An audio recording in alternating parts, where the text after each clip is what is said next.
Bonjour à tous et bienvenue sur la chaîne. Du coup, aujourd'hui, nous allons faire deux vidéos en une seule. Tout d'abord, nous allons commencer par voir qu'est-ce qui s'est passé en fin février. Donc, du coup, la dernière semaine de février au niveau des enveloppes, parce que ça a beaucoup bougé. Au niveau de l'alimentation, concrètement, il me reste que des pièces comme cela. Donc, du coup, étant donné que je les garde pour les réinjecter sur le début de la première semaine de mars, du coup, je considère qu'il n'y a plus rien. Au niveau de l'hygiène et entretien, déjà dès la semaine dernière, vous saviez que j'avais tapé dedans pour profiter des bons plans Carrefour. Au niveau de la beauté, je suis enfin allée me faire les ongles, donc du coup l'enveloppe est vide. Au niveau du loisir, on n'a rien fait, donc du coup il me reste 20 € au niveau du loisir. Au niveau, sachant qu'il me reste rien au niveau du loisir, il me reste pardon 20 € au niveau du loisir, et j'ai fait le choix, en vue de ceux qui ont regardé la prévision de budgétisation pour le mois de mars, du coup de laisser les 20 € pour le mois à venir et non pas de les mettre en épargne pour pouvoir remettre 20 € avec le mois de mars qui arrive. Au niveau de la restauration, il n'y a plus rien. Santé également, il n'y a plus rien. L'enveloppe est vide. J'ai fait des achats avec les 20 € que j'avais. Et là, au niveau du fonds d'urgence, sur les 50 € que nous avions, là également, ça a beaucoup bougé puisqu'il me reste 19,50 €. Il m'en reste, donc je suis contente. Le but du fonds d'urgence, c'est de s'en servir en cas d'urgence. Je n'ai pas tout utilisé sur les 50, mais j'ai quand même bougé au niveau de cette enveloppe-là. Et malheureusement, cette semaine, au niveau des défilés 5 €, on n'a rien. Du coup, voilà pour tout ce qui est bilan pour la fin février. Je vais mettre ça sur le côté. Et là, tout de suite, on va faire ensemble le remplissage pour le mois de mars, le budget complet, remplir notre planeur pour la première semaine.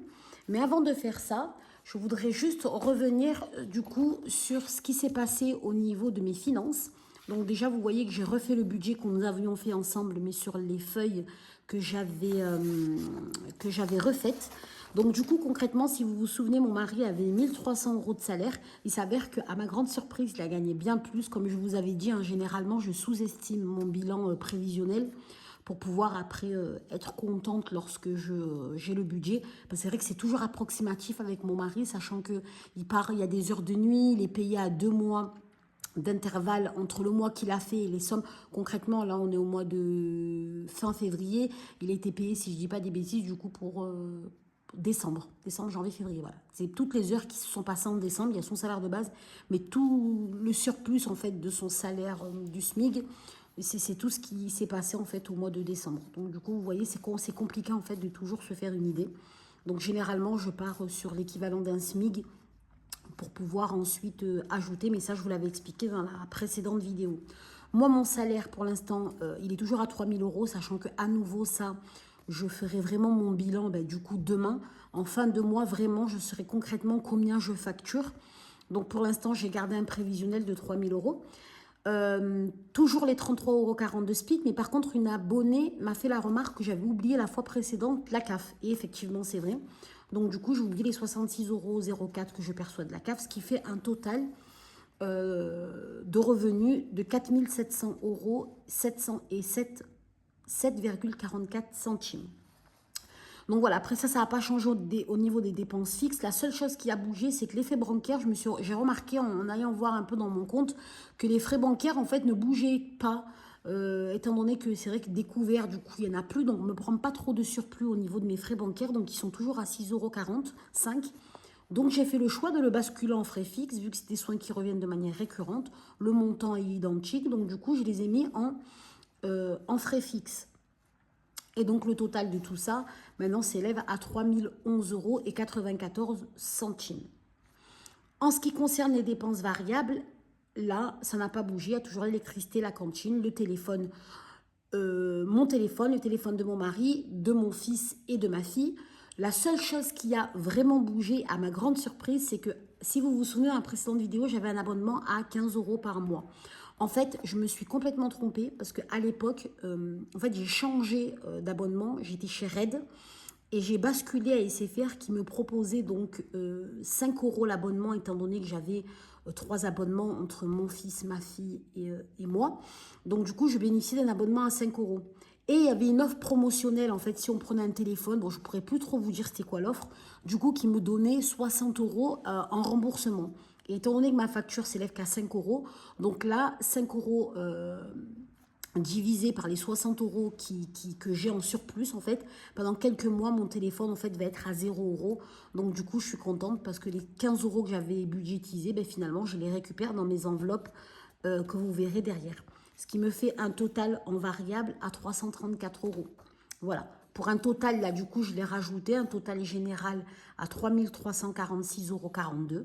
Et lorsqu'on fait le revenu moins toutes les sorties, ce qui me fait un reste à vivre à 1361,02 €. Voilà pour cette feuille-là. Du coup, en termes d'enveloppe budgétaire, là, à nouveau, le tableau, je l'ai un peu refait. J'ai rajouté ici le report, donc pour avoir directement en un coup visuel le report de mon reste à vivre. Du coup, j'ai fait le choix donc de mettre en épargne réelle. Si vous vous souvenez, j'avais un dilemme entre mon épargne réelle, mon épargne virtuelle que j'avais mis mais qui se confondait. Du coup, en épargne réelle, j'ai fait le choix de mettre mon petit fonds d'urgence, comme vous vous souvenez, parce que j'ai une grosse enveloppe fonds d'urgence à 1500 € qui est mon objectif est atteint. D'ailleurs, ces 1500 €, je les ai enfin mis en banque. Du coup, il y a mon petit fonds d'urgence que vous retrouvez du coup dans mon planeur à la semaine que j'ai mis en épargne réelle, ainsi que mon enveloppe santé que j'ai laissée en épargne réelle. Donc réelle, ça veut dire qu'en concret, j'ai bien les 70 € en début de mois sur ces épargnes-là. Soit je les garde, j'arrive à pas toucher ma santé et mon fonds d'urgence, et ben du coup c'est des épargnes qui basculeront dans des épargnes virtuelles, ou je les réinjecterai dans mes hebdomadaires du mois suivant, mais du coup ça me permettra d'épargner plus le mois d'après parce que ce sera des épargnes hebdomadaires que je n'aurai pas besoin de mettre. Enfin, dans tous les cas, je m'y retrouverai à un moment ou à un autre, mais vraiment en début de mois, pour y voir clair, j'ai fait le choix de mettre mon fonds d'urgence et la santé dans l'épargne réelle. Dans mes épargnes de provision virtuelles, comme je vous ai dit, cette somme-là, en fait, ça me fait quand même 410 € en moins à sortir et à garder à la maison. Parce que beaucoup de personnes m'ont dit, mais bon, Lindsay, si tu te fais cambrioler, bon, je vous avouerai que ça, c'est rentré quand même dans des... tout le monde ne se fait pas cambrioler. Bon, Dieu merci, je plains ceux pour qui ça arrive. Mais du coup, vu que c'était de toute façon des épargnes que j'ai réinjectées dans mon compte parce que je ne voulais pas garder des grosses sommes, du coup, comme je vous avais expliqué, toutes ces épargnes partent dans le compte Lydia, sauf ce que je laisse sur le compte parce qu'une abonnée également m'a fait la remarque, m'a conseillé, en fait, c'était même pas trop une remarque, mais plus un conseil, me disant qu'il était bien que, plutôt que de mettre mon compte à zéro, de laisser un petit fonds, un fonds de compte pour que si j'ai un imprévu, en fait, je ne me retrouve pas à découvert, vu que notre souhait, c'est de ne pas se retrouver à découvert. J'ai trouvé ça super intelligent.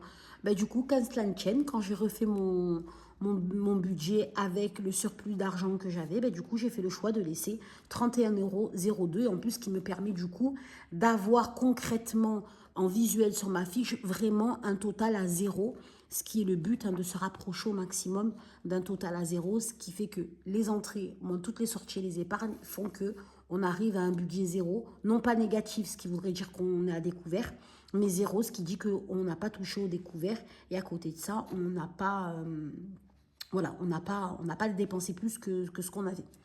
Donc voilà, comme je vous disais, sans m'étaler, parce que je papote, je suis quelqu'un qui aime bien papoter, mais vous allez pouvoir vous en rendre compte au fil du temps. Du coup, trésor public, rentrée scolaire, santé, anniversaire et sport sont partis sur mon compte Lydia. Et sur mon compte courant de base, j'ai laissé 31,02 €. Voilà. Et en plus, je m'aperçois que là, c'est 410, mais non, c'est pas 410, c'est 401,02 €. Parce que du coup, ça ne ferait pas... On va même prendre la calculatrice et recompter parce que j'ai l'impression, encore une fois, que l'INSEE a sévi.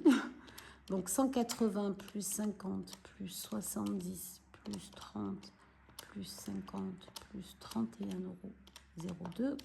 Ce qui fait bien 411 ici, 0,2. Voilà. Donc 411,02. Et donc là, du coup, ça fera 1,02 €. Voilà, pour vraiment que 1361,02 corresponde à tout ce que j'ai épargné ou laissé. Donc 1361,02. En hebdomadaire, alors en hebdomadaire, pour ceux qui me suivent, ça a également bougé. En fait, on a la chance, du coup, en ayant un peu plus de finances, que j'avais rencontré aussi un dilemme en termes de répartition hebdomadaire. Du coup, j'ai fait le choix de mettre 400 € en alimentation, 10 € en entretien, 10 € en hygiène. Ceux qui me suivent également sauront pourquoi il y a si peu en termes de la catégorie entretien-hygiène. Beauté, étant donné que ça m'incombe qu'à moi pour le moment, bien que ma fille grandisse, et dans pas longtemps, elle aura également besoin d'aller chez l'esthéticienne, mais bon, pour l'instant, c'est que moi. Vous verrez que je me suis mis un budget à moi de 100 €, mais dans ma beauté, je me suis mis 50 €, ce qui équilibre le budget par rapport à mon mari qui a, lui, du coup, 150 € en personnel. Bon, plus son carburant, du coup, que je viens rajouter, mais bah, ça, c'est pas un plaisir, c'est quand même une obligation pour qu'il aille travailler. Donc, du coup, j'ai pu rajouter donc, ces 50 € parce que vous vous souvenez que je vous avais dit qu'étant donné que c'était compliqué, en fait, au niveau de la répartition, que pour rééquilibrer, étant donné que dans mes épargnes personnelles à moi, j'avais 290 €, j'envisageais de rien me mettre, étant donné que mon mari, lui, était maintenant, il est carrément à 0. Donc, du coup, j'avais dit, ben, je lui mettrai tout ce qui nous reste pour lui. Mais bon, étant donné qu'il a eu un salaire plus conséquent, ça me permet du coup de mettre réparti à moi aussi 150 € sur le budget. La restauration, vous verrez que j'ai augmenté de 10 € pour la simple et bonne raison qu'il y a mon papa qui est à la maison. Donc du coup, quand on se fera un plaisir, et ben, du coup, mon papa, je le budgétise aussi. Beaucoup de personnes m'ont dit « Oh, j'arrive pas à comprendre », non pas sur ma chaîne YouTube, mais je préfère répondre ici parce que du coup, il y a beaucoup de personnes de TikTok que je renvoie sur YouTube parce qu'en une phrase, c'est sûr qu'il n'est pas possible de s'exprimer ou de s'expliquer, donner plus d'informations. Il faut savoir que moi, la restauration, déjà, je suis en surpoids. Donc, du coup, j'essaye de manger le moins possible dehors pour essayer de faire mon rééquilibrage alimentaire à la maison. Je suis une gourmande. Je n'arrive pas à manger dehors sans me faire plaisir. Voilà. C'est mon gros problème que j'assume amplement. Mais bon, du coup, c'est pour ça que tout le monde me dit, oh, pour une grande famille, 30 € ou 20 €, c'est maigre. Bon, moi, je vous avouerai que quand je pars au McDonald's, par exemple, bon, sans donner de pub, mais bon, malheureusement, je vais faire de la pub. Hein. Après, il y a aussi KFC ou Burger King, hein, pour être juste. Voilà, avec les promotions, avec les pubs. Mais voilà, par exemple, vous allez à KFC, vous avez des menus à 5 €. On peut très bien se faire plaisir en mangeant un fast-food, mais pour 5 €. Vous avez le menu McFirst aussi au McDonald's qui est à 5 €. Ben, c'est le plaisir de manger dehors à l'extérieur. Mais concrètement, j'ai pas besoin de gaspiller 50 € au McDonald's, bien qu'on soit 4. Si vous faites 5 x 4, ça fait bien 20, quoi. Donc, j'ai pas besoin de plus de 20 € que pour me faire plaisir et manger un fast-food une fois dans le mois. Inversement, je peux très bien prendre 2 pizzas à la maison, accompagné d'une salade. On est content, on a fait notre petit restaurant, entre guillemets, repas à l'extérieur accompagné d'une salade ou pas, et on a gaspillé que 20 € si on prend une pizza qui vaut 10. Bon, là, avec mon papa, il y a 30 €, ça rajoute un tout petit peu plus, mais je vous avouerai que moi, avec mon budget des 20 €, j'ai toujours su me faire plaisir. On va prendre un kebab, le kebab, il est à 5 €, on est 4, 20 €, ça me suffit amplement. Donc voilà, je tenais vraiment à m'exprimer sur ce budget au niveau restauration. C'est sûr que quand je parle de restauration, je ne parle pas d'un réel restaurant qu'on pourrait avoir, un restaurant lambda, hein. Bien que j'ai envie de vous dire, si je vais manger un Buffalo Grill, des fois, je fais juste un restaurant avec moi et mon mari. Buffalo Grill propose des menus qui commencent à 6 ou 7 € avec tout ce qui est légumes à volonté. Donc là, encore une fois, j'ai envie de vous dire que ça fait quand même un restaurant, ça fait une sortie à l'extérieur et on n'a pas besoin de se ruiner à payer des 50 € en tout cas. En ce qui me concerne, j'essaye de faire attention à mon budget, j'essaye également de faire attention aux dépenses qui pour moi sont un plaisir et ne sont pas une nécessité de vie, vous voyez. Donc voilà, c'est mon choix et je tenais à m'exprimer là-dessus. Donc, je ne vais pas revenir donc, sur la budgétisation de moi et mon mari. Au niveau des repas, j'ai rajouté ce que j'avais oublié la fois d'avant, que j'avais mis en épargne, mais ce n'est pas réellement une épargne parce que mon fils va dans cette enveloppe chaque mois.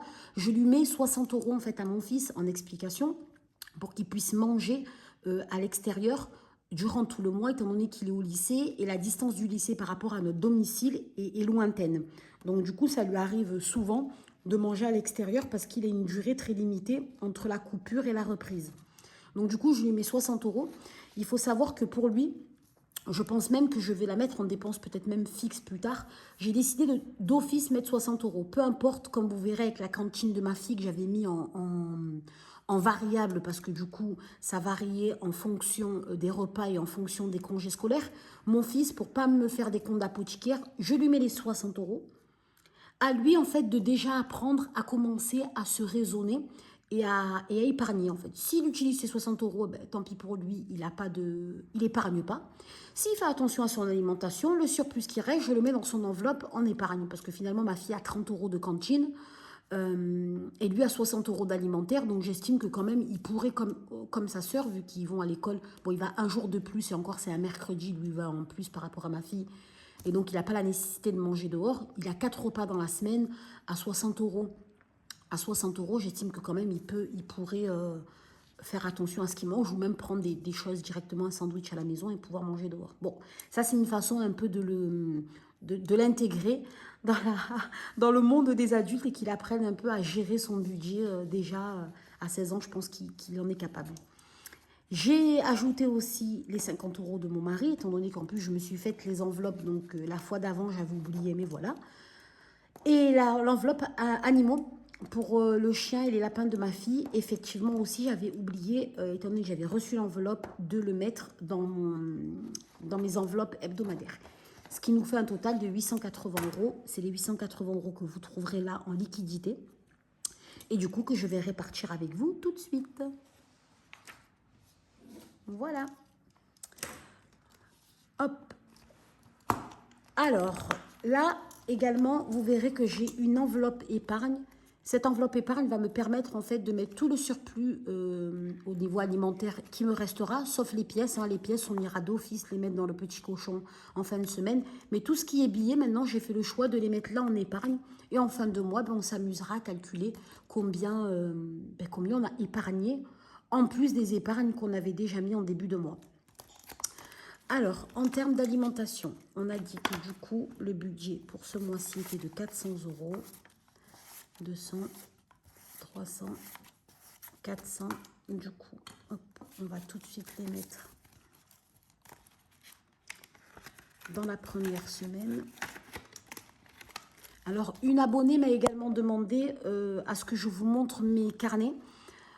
Comment ils étaient répartis parce qu'elle était un peu perdue à débuter. Ben, c'est une vidéo que je vous ferai ou par la suite à la fin de celle-là ou je vous la ferai très vite pour que vous puissiez voir un peu comment je répartis mes carnets.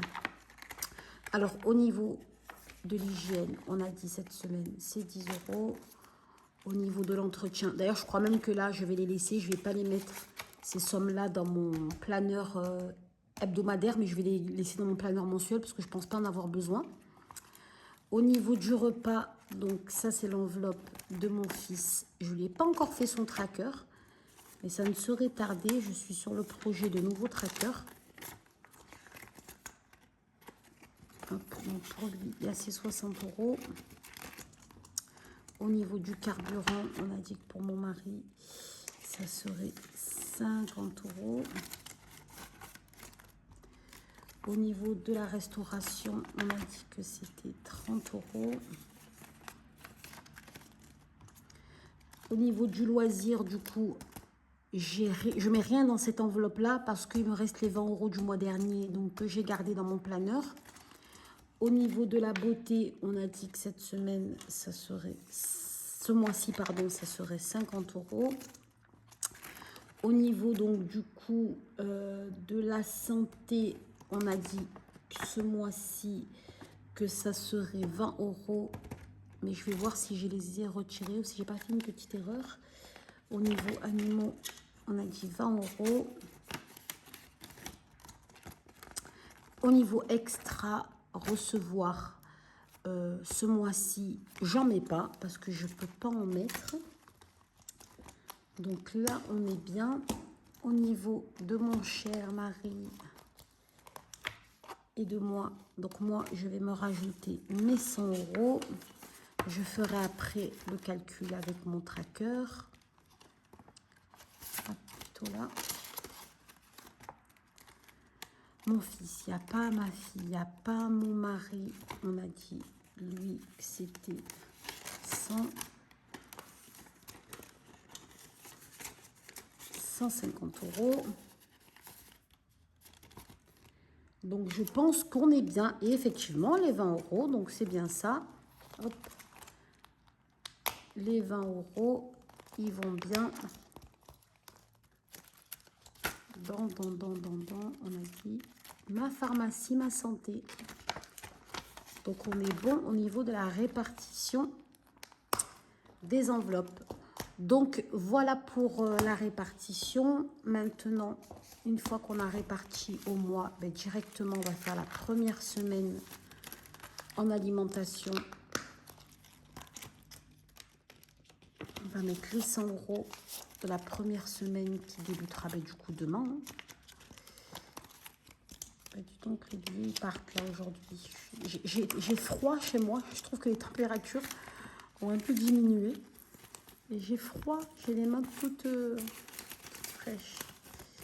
Donc voilà les 100 € pour la semaine. Au niveau de l'hygiène, je mets rien. Je les garde, on verra. L'entretien, la beauté, pour l'instant, je ne les mets pas parce que j'en ai pas besoin. Le loisir, j'ai gardé au cas où. La restauration, ça ne sera pas tout de suite. Donc peut-être que je le mettrai dans les semaines à venir. Au niveau de la santé, de mon fonds d'urgence, je les ai laissés également là. Et après, on attend de voir si on aura des billets avec tout ça. Voilà, voilà, la vidéo est à présent terminée. N'oubliez pas que le tout, ce n'est pas combien on gagne, mais combien on arrive à épargner. Je vous dis à tous, à très vite.